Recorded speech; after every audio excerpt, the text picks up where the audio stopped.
So guys എല്ലാവർക്കും എമിനൻ P S സിയിലേക്ക് സ്വാഗതം. KS-ന്റെ മെയിൻസ് ആൻസർ റൈറ്റിംഗുമായി ബന്ധപ്പെട്ടിട്ട് എഴുത്ത് കളരിയിൽ നമ്മൾ ഇന്ന് 2 ക്വസ്റ്റ്യൻസ് ഡിസ്കസ് ചെയ്യുന്നു.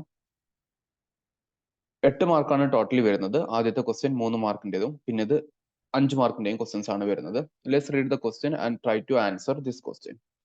Briefly explain the background of the Congress Socialist Party in Kerala.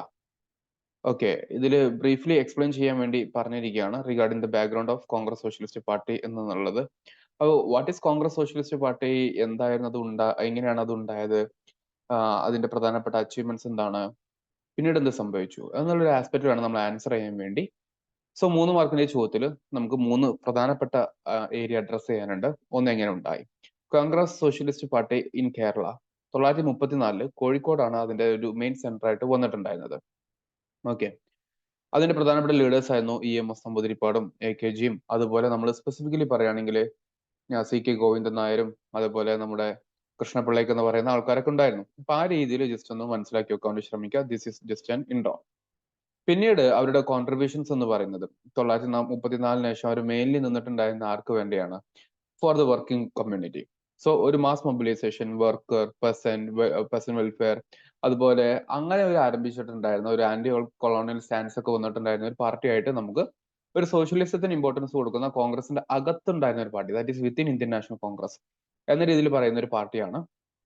പിന്നീട് 1960s ശേഷം ആഫ്റ്റർ ഇൻഡിപെൻഡൻസ് ഒരുപാട് മറ്റു പൊളിറ്റിക്കൽ പാർട്ടീസും കോമ്പറ്റീഷനും കാര്യങ്ങളൊക്കെ വന്നപ്പോൾ ഈ കോൺഗ്രസ് സോഷ്യലിസ്റ്റ് പാർട്ടി എന്ന് പറയുന്നത് ഡീക്ലൈൻ ചെയ്തു പോകുന്നുണ്ട്.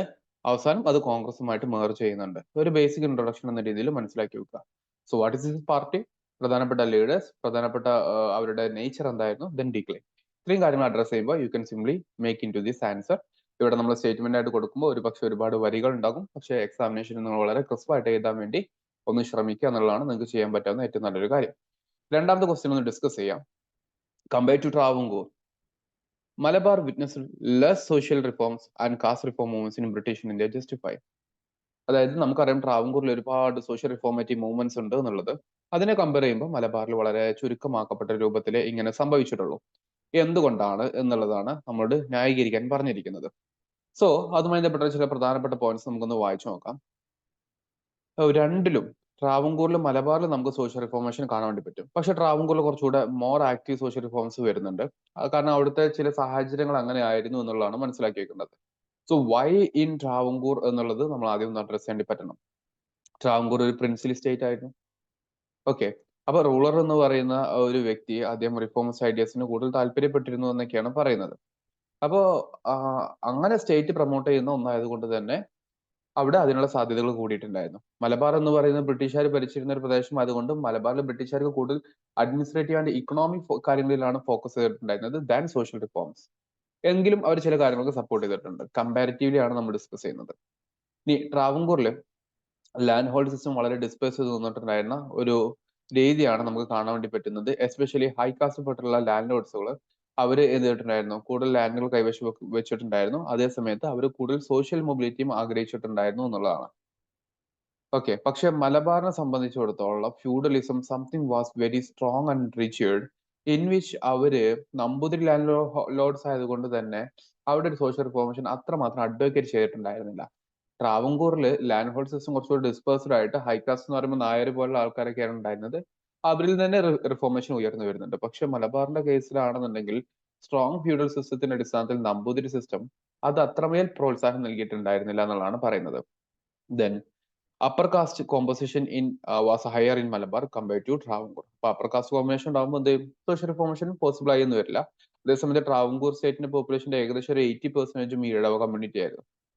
ഓക്കെ, ലൈക്ക് ക്രിസ്ത്യാനിറ്റിയിലോട്ടുള്ള conversion among from this Ezhavas, ഇതെല്ലാം ട്രാവൻകൂർ സ്റ്റേറ്റിലെ ജനങ്ങളെ കൂടുതൽ സോഷ്യൽ റിഫോർമേഷനോടെ ഒന്ന് ഉത്ബുദ്ധരാക്കാൻ വേണ്ടി അവരെ സഹായിച്ചിട്ടുണ്ടായിരുന്നു. അതായത് നോട്ട് ടു ബീങ് കൺവേർട്ടഡ് എന്നുള്ളത് കൊണ്ട്. പിന്നെ ട്രാവൻകൂർ റിലേറ്റീവ്ലി വെൽറ്റർ സ്റ്റേറ്റ് ആയിരുന്നു, ഫോർ മോർ അർബനൈസ്ഡ് ആയിരുന്നു എന്നൊക്കെ പറയാൻ വേണ്ടി പറ്റും. അതുകൊണ്ട് തന്നെ അവിടെ കൂടുതൽ എഡ്യൂക്കേഷൻ, മൊബിലിറ്റി ഫെസിലിറ്റിയും കാര്യങ്ങളൊക്കെ ഉണ്ടായിരുന്നു. മലബാറിൽ ഉണ്ടായിരുന്നു, ബട്ട് വാറ്റ് സ്റ്റേറ്റ് ബ്രിട്ടീഷുകാർ കൊണ്ടുവന്ന ഒന്നായതുകൊണ്ട് തന്നെ വളരെ മിനിമൽ ആയിരുന്നു എന്നുള്ള രീതിയിൽ കാണാൻ വേണ്ടി സാധിക്കും. ഓക്കെ, പിന്നെ SNDP പോലുള്ള ചില പ്രധാനപ്പെട്ട മൂവ്മെന്റുകളെല്ലാം, SNDP പറയാം, സാധുജന പരിപാലന സംഘം പറയാം, ഇതൊക്കെ ആക്ച്വലി അവരുടെ അവകാശങ്ങൾക്ക് വേണ്ടി എപ്പോഴും സംസാരിച്ചിട്ടുണ്ടായിരുന്നു. റൈറ്റ് അവരുടെ അവകാശങ്ങൾ ചോദിച്ചു വാങ്ങിക്കാൻ വേണ്ടി എപ്പോഴും ആക്റ്റീവ് ആയിട്ടുള്ള ഇടപെടലുകൾ ഉണ്ടായിരുന്നു എന്ന് നമുക്ക് ട്രാവൻകൂറിൽ കാണാൻ വേണ്ടി സാധിക്കും. അതേ സമയത്ത് ബ്രിട്ടീഷില് അല്ലെങ്കിൽ ബ്രിട്ടീഷ് മലബാറില് അവിടെ സോഷ്യൽ റിഫോർമേഷൻ എന്ന് ഉള്ളതിനേക്കാൾ അപ്പുറത്തോട്ട് ആന്റി കൊളോണിയൽ ടെൻഡൻസി ആയിരുന്നു കൂടുതൽ എന്ന് പറഞ്ഞിട്ട് നമുക്ക് എന്ത് ചെയ്യാം, ഈ ഒരു ടോപ്പിക് അവസാനിപ്പിക്കാവുന്നതാണ് ട്ടോ. So ഇത്രയും കാര്യങ്ങൾ ഈ ഒരു ടോപ്പിക്കിൽ കൊണ്ടുവരാൻ ശ്രമിക്കുക. ഇവിടെ ഡീറ്റെയിൽ ആയിട്ടുള്ള ആൻസർ കീ തന്നിട്ടുണ്ട്. നിങ്ങൾ ഇതിനെ ചുരുക്കി സിംപ്ലിഫൈ ചെയ്തിട്ട് ഒരു ആൻസർ റൈറ്റിംഗോട്ട് കൊണ്ടുവരാൻ വേണ്ടി ശ്രമിക്കുക. That's all about this video. Thank you.